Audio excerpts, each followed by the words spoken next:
भाग्यनगर हैदराबाद की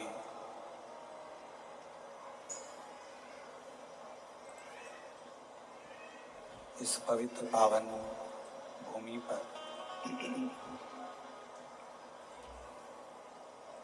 भगवान शिव की कृपा से, उनकी करुणा, उनकी उदारता से ये पवित्र कथा हैदराबाद के शमशाबाद क्षेत्र में आयोजित की गई है। कथा के मुख्य यजमान के रूप में स्वर्गीय रामनिवास जी बोतड़ा जी, स्वर्गीय श्रीमती शकुंतला जी बोतड़ा जी की स्मृति में Shri Brajgopal ji, Shrimati Deepali ji Botra, Shri Gaurav ji, Shri Alok ji Botra, Bhagyanagar Hyderabad fine cape wire and cable company, जिनके माध्यम से ये पवित्र पावन शिव महापुराण की कथा भगवान शिव की अनुपम कृपा से श्रवण करने का सौभाग्य प्राप्त हुआ है। एक बार श्री ब्रजगोपाल जी बोतड़ा, श्रीमती दीपाली जी बोतड़ा जी के लिए जोरदार ताली बजाकर उनका साधुवाद।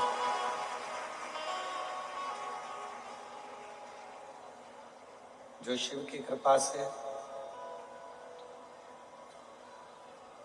भगवान देवाधिदेव महादेव की कृपा से इस पवित्र कथा के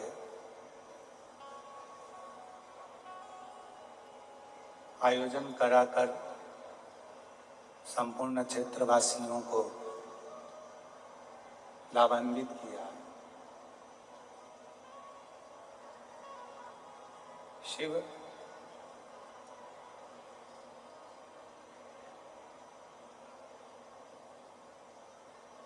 कहीं बहुत दूर नहीं है।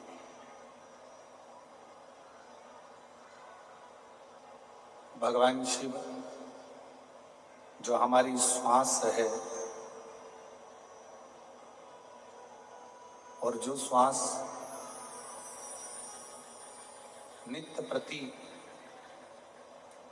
21,600 श्वास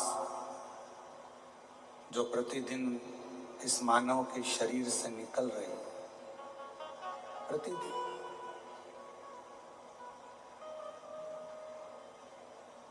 ये श्वास ही हमारा शिव है।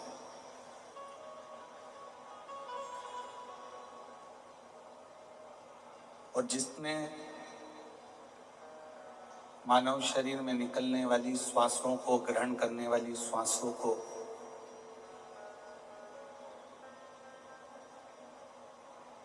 स्मरण कर लिया, देख लिया, ध्यान कर लिया, तो ये समझें कि शिव को पा लिया। ये 21,600 श्वास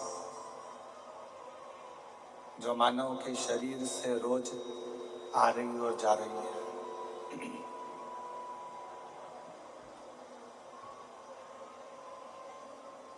ये 21,600 श्वास शिव का एक अंश है। जैसे श्वास निकल जाने के बाद में, श्वास समाप्त हो जाने के बाद में शरीर शरीर नहीं रहता, केवल एक शव बन जाता है।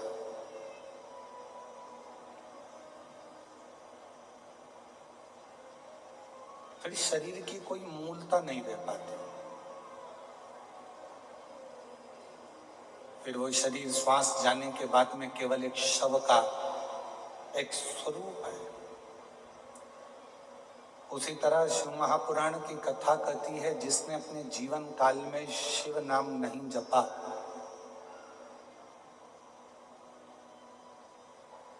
जिसने अपने जीवन काल में शिव नाम नहीं लिया, शिव का स्मरण नहीं किया, शिव की विरल भक्ति को धारण नहीं करा, भगवान शंकर का नाम नहीं लिया, शिव नाम का स्मरण नहीं किया, वो भी एक शव की तरह,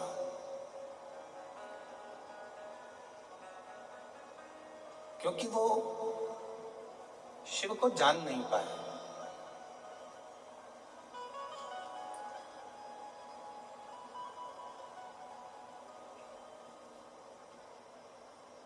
एक व्यक्ति ने प्रश्न किया कि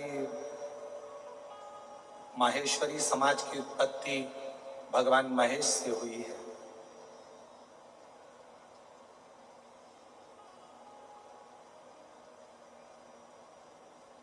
और ये संपूर्ण विश्व की उत्पत्ति किससे हुई? तो हमारा निवेदन है इस व्यासपीठ के माध्यम से, केवल महेश्वरी समाज की ही उत्पत्ति शिव से नहीं, भगवान महेश से नहीं, बल्कि जितना भी ब्रह्मांड की रचना आप देख रहे हो, ये सब भगवान महेश की ही रचना है, भगवान शिव की ही रचना है।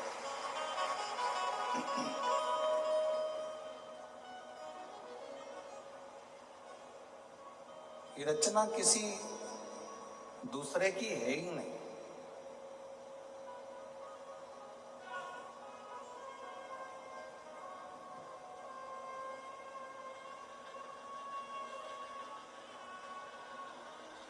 भगवान शिव जी की और भगवान ब्रह्मा जी की लड़ाई किस बात से शुरू हुई?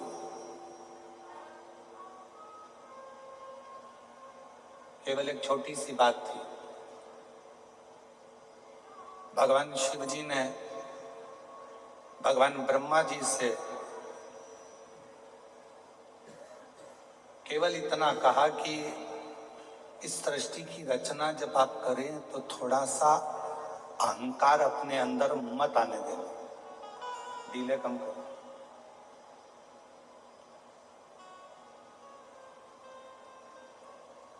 थोड़ा बहुत भी अभिमान अपने अंदर मत आने देना। और केवल ब्रह्मा जी से भगवान शिव नहीं कह रहे,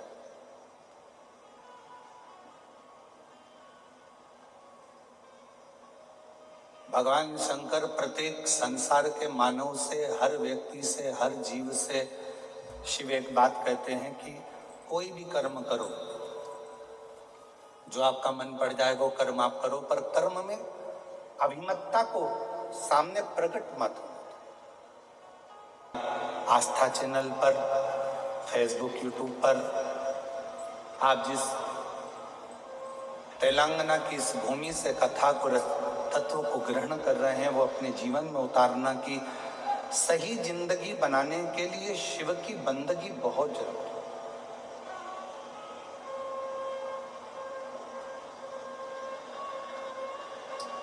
आप राम जी का भजन करो, आप कृष्ण जी का भजन करो, आप नारायण का भजन करो, आप जिसका भजन करना चाहो उसका करो, पर साथ में शिव की बंदगी, शिव की आराधना।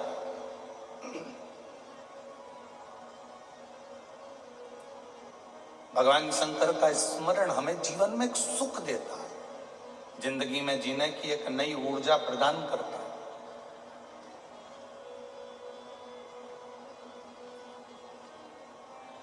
ब्रह्मा जी को भगवान शंकर ने केवल इतना सा समझाया कि सृष्टि की रचना करो, पूरा संसार की रचना करो, पर अहंकार रखकर मत करो। तुमने अगर थोड़ा सा भी अभिमान अगर अपने अंदर रख लिया और तुमने सोचा कि ये सृष्टि की रचना मैंने करी है, तो ये ठीक नहीं है।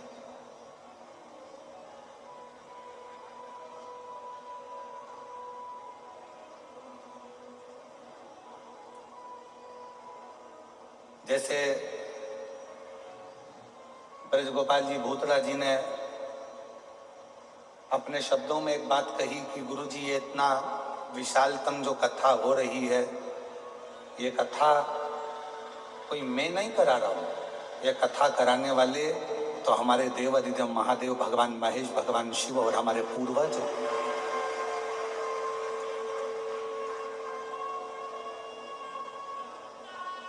और उसी को आप और हम लोग अपनी भाषा में कहते आए कि प्रभु आपकी कृपा से सब काम हो रहा है, भोले आपकी कृपा से सब सब काम हो रहा है। करते हो भोले बाबा मेरा नाम हो रहा है। करते हो भोले बाबा मेरा नाम हो रहा है, और भोले आपकी कृपा से सब काम हो रहा है। शंभु आपकी कृपा से सब काम हो रहा है। ये जितना, जैसे श्री ब्रजगोपाल जी बोले कि ये जितना जो कुछ करा रहा है सब शिव करा है।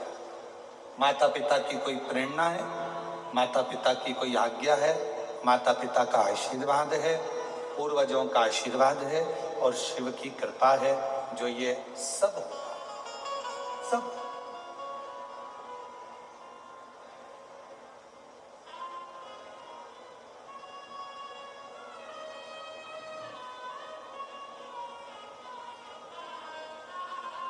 और ब्रजगोपाल जी, हम कहें अपनी भाषा में कि हमारे हिसाब से साउथ की, दक्षिण की ये सबसे बड़ी कथा है बाबा देवादिदेव महादेव की,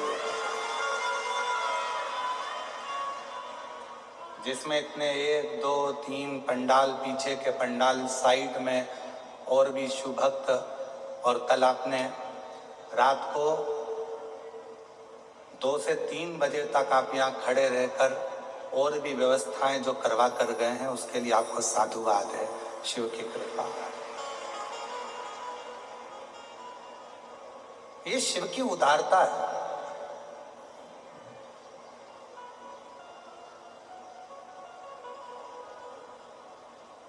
भगवान देवादिदेव महादेव ने भगवान ब्रह्मा जी से केवल इतना सा निवेदन किया कि अहंकार को रखकर सृष्टि की रचना नहीं करना, आप इस अभिमान को छोड़ दो और सृष्टि की रचना करो। इतने में भगवान ब्रह्मा जी से यह बात सहन नहीं हुई।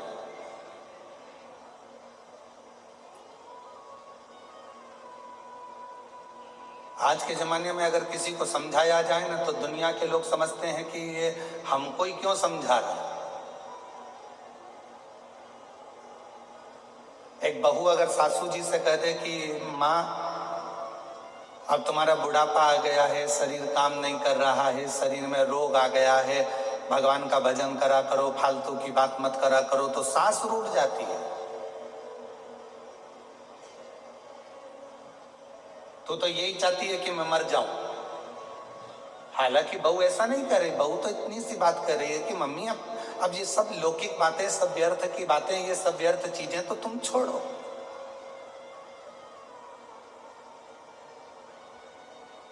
एक दिन हमारी सासू जी से हंस के बोली जेठानी,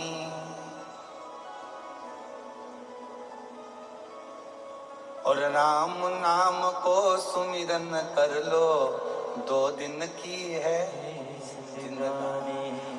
अब जिस दिन से जेठानी जी ने ये कहा कि 2 दिन की जिंदगानी है, राम नाम का सुमिरन कर लो, उस दिन से जेठानी का मुंह ही नहीं देखा सास।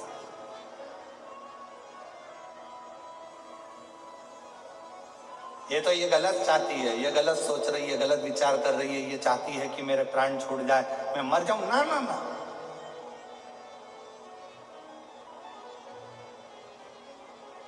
बहू ये नहीं चाहती, बहू तो चाहती है कि आप खूब जियो। बस इतना सा निवेदन है कि संसार की लौकिक बातों को छोड़कर, संसार की बातों का स्मरण ना करते हुए भगवान देवादिदेव महादेव की बात का स्मरण करें। राम नाम, कृष्ण नाम, शिव नाम, नारायण, जिसको तुम भज सकते हो, जिसका तुम स्मरण कर सकते हो, उसका स्मरण करो।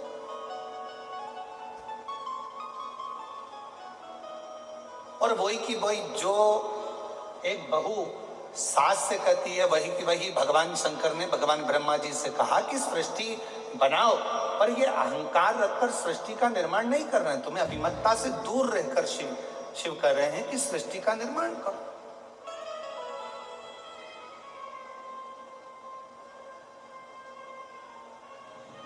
सहन नहीं हुआ ब्रह्मा जी से,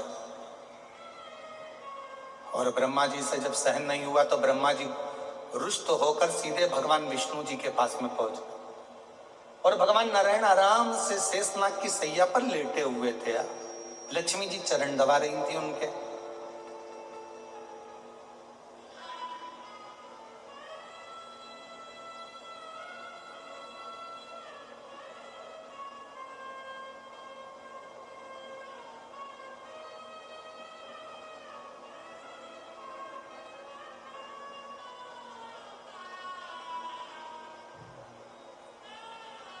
पहुंच गए ब्रह्मा जी।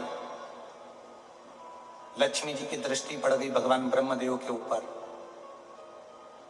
देखा ब्रह्मा जी आए हैं। लक्ष्मी जी ने भगवान नारायण के चरणों को छोड़कर हाथ जोड़कर प्रणाम किया और नारायण को प्रणाम कर कर कहा, ब्रह्मदेव आए हैं, ब्रह्मा जी आए हैं।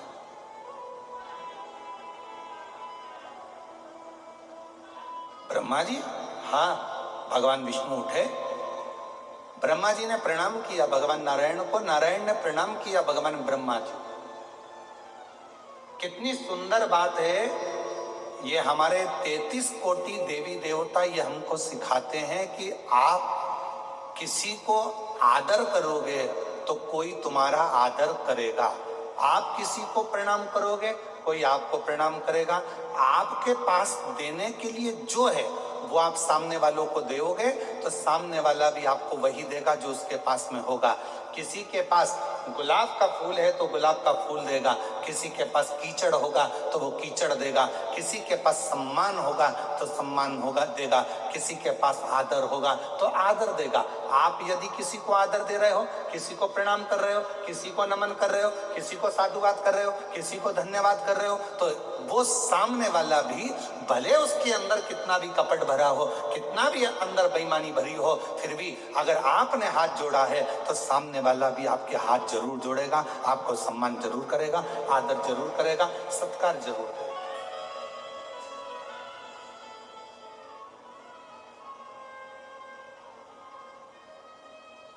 आपके पास देने के लिए क्या है ये आपके ऊपर निर्भर करता है।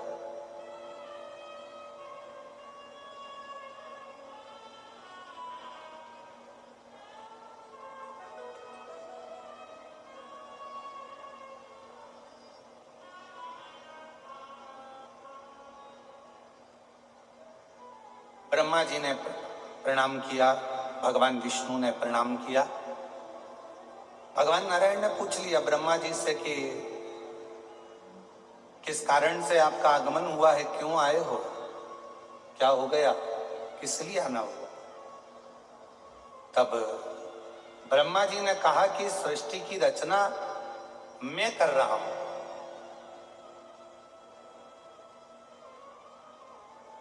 सृष्टि की रचना मैं कर रहा हूं। भगवान विष्णु समझ गए जहां पर मैं का संबोधन आ जाता है, जहां पर मैं का संबोधन लग जाता है, फिर वहां अहंकार आकर विराजमान हो जाता है। और यहां मेरा कुछ भी नहीं होना चाहिए।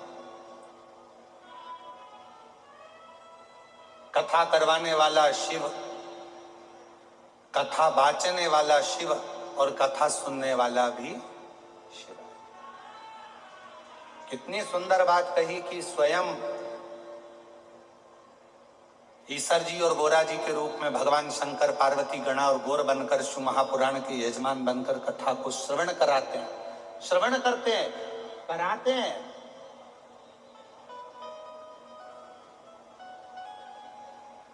स्वयं शिव।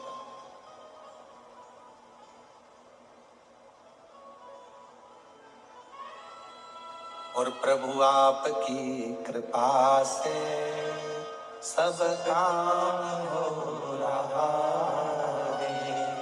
भोले आपकी कृपा से सब काम हो रहा है। करते हो भोले बाबा, मेरा नाम हो रहा है। करते हो भोले बाबा, मेरा नाम हो रहा है। भोले आपकी कृपा से सब काम हो रहा है। शंभु आपकी कृपा से सब काम हो रहा है। भगवान ब्रह्मा जी ने जैसे ही कहा कि मैं सृष्टि की रचना कर रहा हूं, तो भगवान विष्णु की बुद्धि में आ गया कि अहंकार समाहित हो गया।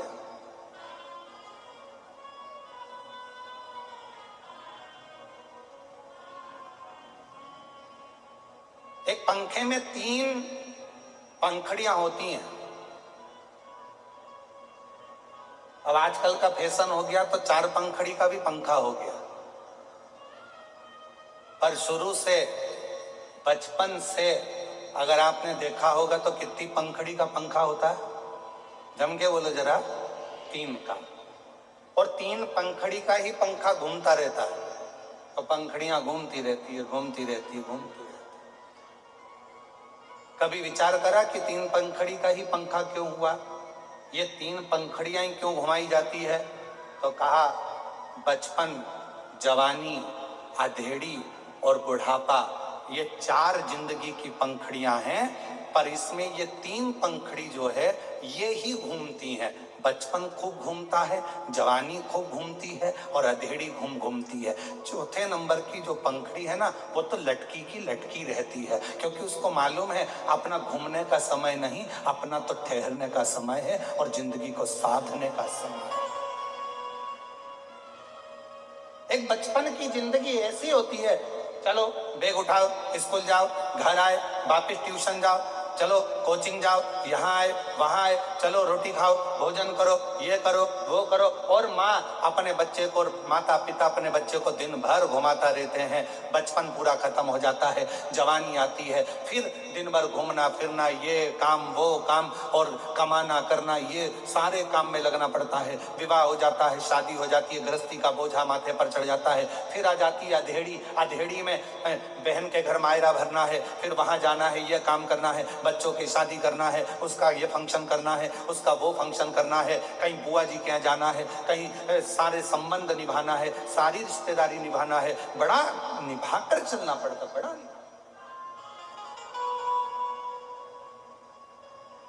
और हम आप सबके सामने इस हैदराबाद की पवित्र भूमि पर एक बात कहना चाहेंगे, जिसके घर में बुजुर्ग रहते हैं ना, तो छोटे अपनी जिंदगी को बड़ी एंजॉयफुल जीते हैं।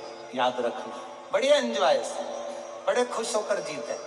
और जिस घर के बुजुर्ग, जिस घर के बड़े चले जाते हैं ना, तो जो घर में छोटे होते हैं ना, उनको भी बड़े जैसे निभाना पड़ता है। बुआ जी के यहाँ जाना है, काका जी के यहाँ जाना है, चाची जी के यहाँ जाना है, नाना जी के यहाँ जाना है, मामा जी के यहाँ जाना है, उसके यहाँ जाना है। जिसके यहाँ नहीं जाएंगे तो मुंह फूल जाएगा। बताओ, मम्मी जी थी वो तो आ जाती थी, अब भैया के पास टाइम नहीं मिलता। फिर कहेंगे कि बताओ हमारी ननन थी तो ये काम हो जाता था, हमारे नंदोई थे तो ये काम हो जाता था। अर्थात निभाना पड़ेगा।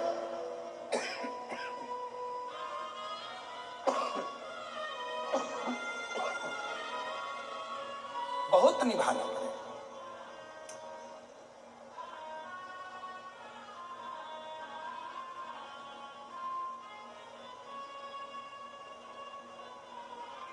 जब तक घर में बड़े हैं, जब तक घर में बुजुर्ग बैठे हैं, घर में बड़े बैठे हैं, जब तक तुम्हारे घर में बुजुर्ग विराजमान हैं, बड़े विराजमान हैं, समझ लेना कि तुम्हारी जिंदगी बहुत एकदम मस्त जिंदगी चल रही। बड़े के होने से, बुजुर्ग के होने से।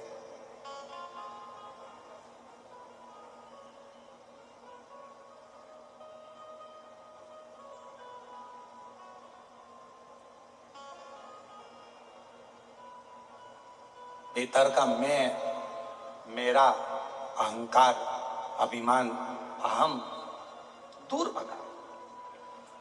तीन पंखड़ियां पंखे में हैं, वो घूम रही हैं। बचपन घूम रहा है, जवानी घूम रही है, अधेड़ी घूम रही है।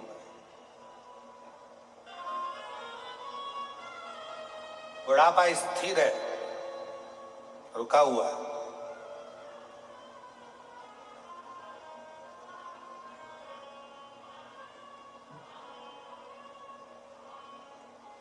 और जब ये बचपन, जवानी, अधेड़ी निरंतर घूमती रहती है, निरंतर घूमती रहती है, भागती रहती है, तब तक व्यक्ति की जिंदगी में सुकून, शांति नहीं रहता।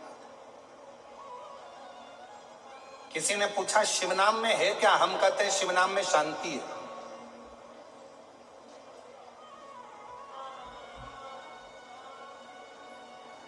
जब मन बड़ा उदास हो जाए, एकदम मन में अशांति आ जाए और मन बड़ा विचारणीय परिस्थिति में पड़ जाए, कहीं किसी के ताने, किसी के अपशब्द, किसी की गालियां, किसी के आड़े टेढ़े शब्द तुम्हारे कानों में बार बार चुभ रहे हो, बार बार बुद्धि में आ रहे हो, उस समय पर 2 क्षण मौन होकर नंदी के पास बैठकर श्री शिवाय नमस्तु जम के बोलो, श्री शिवाय नमस्तुभ्यम का स्मरण करो। श्री शिवाय नमस्तुभ्यम को 2 क्षण बैठकर पुकार लो।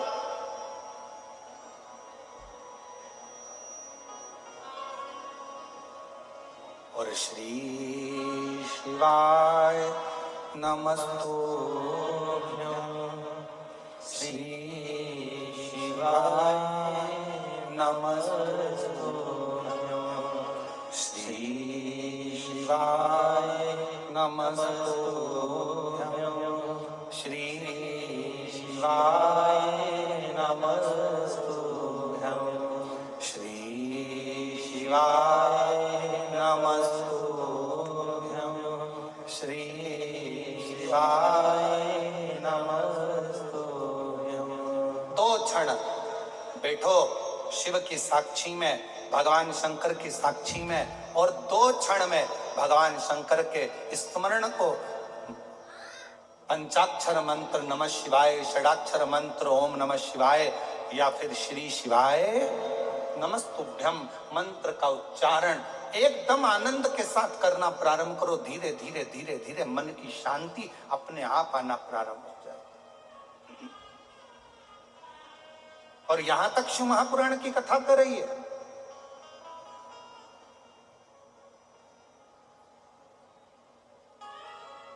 पंचाक्षर मंत्र का जाप करने के लिए नमः शिवाय बोलने के लिए बैठो, या षडाक्षर मंत्र का जाप करने के लिए ओम नमः शिवाय करने के लिए बैठो, या श्री शिवाय नमस्तुभ्यम का जाप करने के लिए बैठो, उस समय पर आपके मन की केंद्रता भगवान शंकर के शिवलिंग पर होना चाहिए।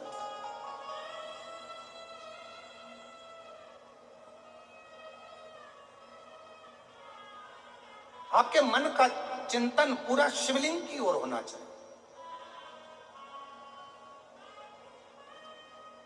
भगवान शंकर के शिवलिंग के ऊपर जो घड़ा रखाता है, जलधार रखाती है, वो 3 उसमें टेकियां होती हैं, 3 पाए होते हैं। कितने पाए होते हैं? 3।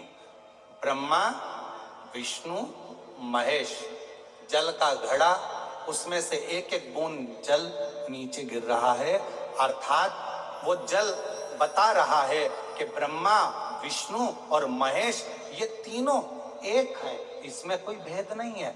आप ब्रह्मा जी की अगर निंदा कर रहे हैं तो समझ ले शिव की निंदा हो रही है। आप शिव की निंदा कर रहे हैं, समझ ले भगवान नारायण की निंदा हो रही है। नारायण की निंदा कर रहे हैं, समझ ले भगवान शंकर की निंदा कर रहे हैं। ये तीनों सम है, क्योंकि इसमें एक एक बूंद जो जल गिर रहा है, ये हमें बता रहा है कि ब्रह्मा, विष्णु और महेश, इन तीनों में कोई भेद नहीं है। इसलिए शिव जी की आरती में भी ये प्रसंग आता है।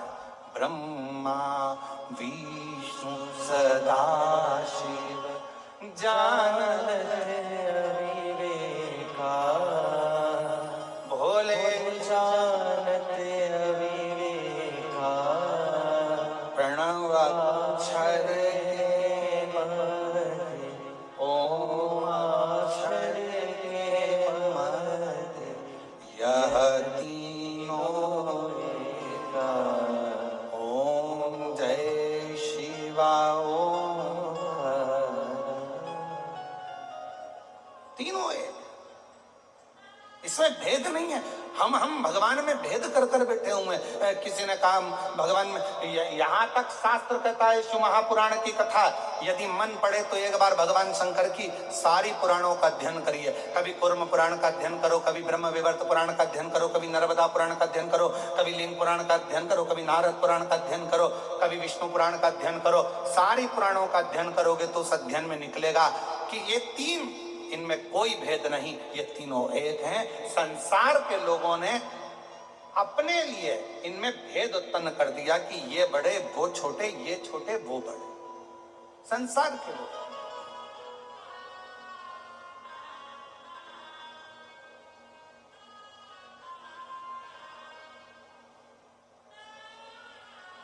शिव कथा कर रही है, भगवान शंकर का चरित्र कह रहा है, शिव महापुराण की कथा कर रही है। ब्रह्मा जी का थोड़ा सा अभिमान देखा और ब्रह्मा जी ने कहा कि मैं सृष्टि की रचना कर रहा हूं। मैं भगवान विष्णु देखकर सुनकर स्तुप्त बोले नहीं।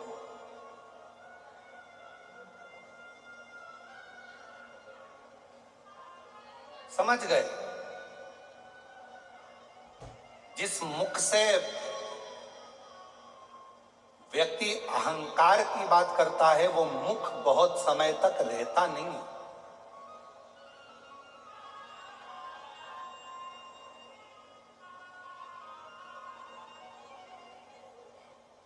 और ये प्रसंग आप लोगों ने हमेशा सुना होगा कि देवऋषि नारद ने भी अहंकार कर लिया था तो देवऋषि नारद को भी बंदर का मुख लगा था।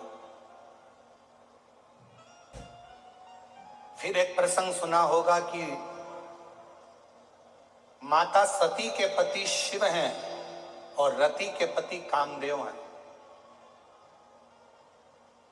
साडू भाई हैं दोनों, पर एक दिन कामदेव ने रति से शिव जी के लिए अपमानजनक शब्द कह दिए। और जब अपमानजनक शब्द भगवान देवाधिदेव महादेव के लिए कहे गए, भगवान शंकर के लिए बोले गए, तब रति उस स्थान पर मौन होकर चुप होकर सुनती रही। पर रति के नयनों से नीर बहता,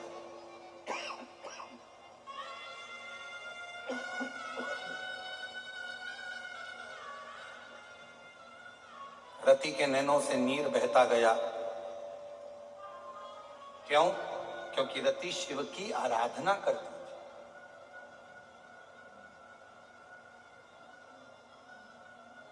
रति भगवान शंकर की आराधना में डूबी रहती थी, इसलिए उसके नैनों से केवल नीर बह रहा था, केवल अश्रु।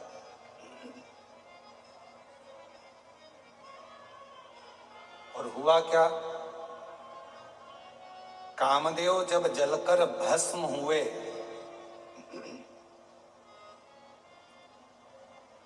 कामदेव जब जलकर भस्म हुए,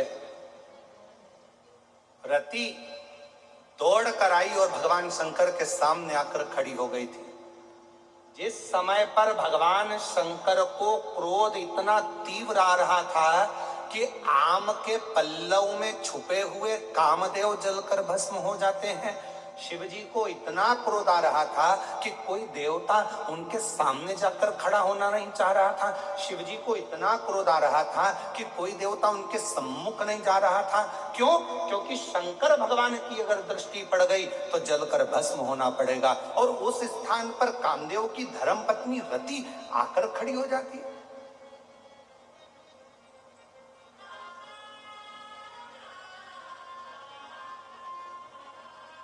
रति के पास ये बल कहां से आया?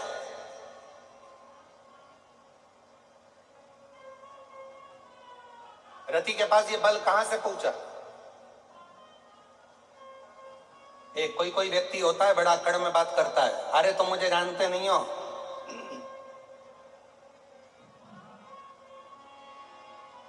कई माताएं होती हैं जो दरवाजे पर आने पर भी फोन लगाऊं कि अब भी हाल, मुझे तो इसी गेट से अंदर जाना है, चाहे कुछ भी हो जाए, मैं तो इसी गेट से जाऊंगी। जा लगाऊं क्या फोन अब भी यार? मतलब इसके पीछे कोई ना कोई है, इसके पीछे कोई ना कोई बुलंद, कोई बड़ा, कोई बुजुर्ग, कोई व्यक्ति, दमदार व्यक्ति इसके पीछे है। इसीलिए ये इतने अकड़ में, इतने क्रोध में, इतनी बल में बात कर रही। तो रति अगर शिवजी के सामने जाकर खड़ी हो रही है, रति अगर भगवान शंकर के सामने जाकर खड़ी हो रही है और इतना क्रोध के सामने खड़ी हो रही है, तो रति के पास कुछ ना कुछ तो है।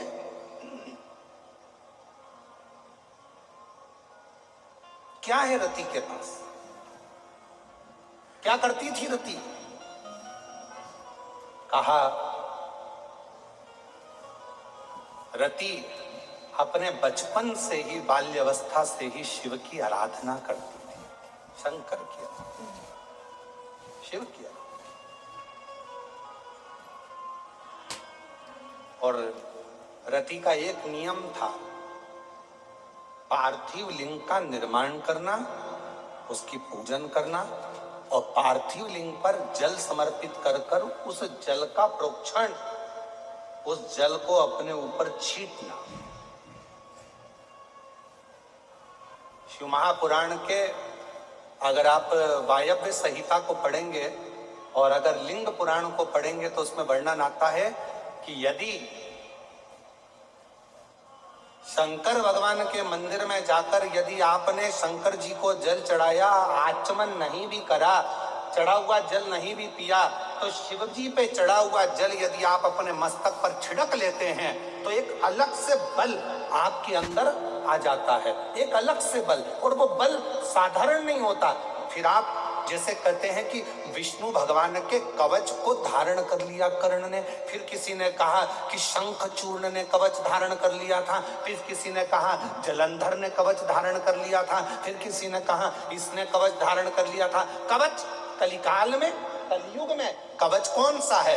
तो शिव महापुराण की कथा में, लिंग पुराण की कथा में, नर्मदा पुराण की कथा में आता है कि शंकर भगवान पर जब जल चढ़ाया जाए और वो जल जब हम अपने शरीर पर छींट लें तो समझ लेना कि आपने भी शंकर का एक कवच अपने ऊपर धारण कर लिया। अब आप कहीं संकट में पड़ नहीं सकते।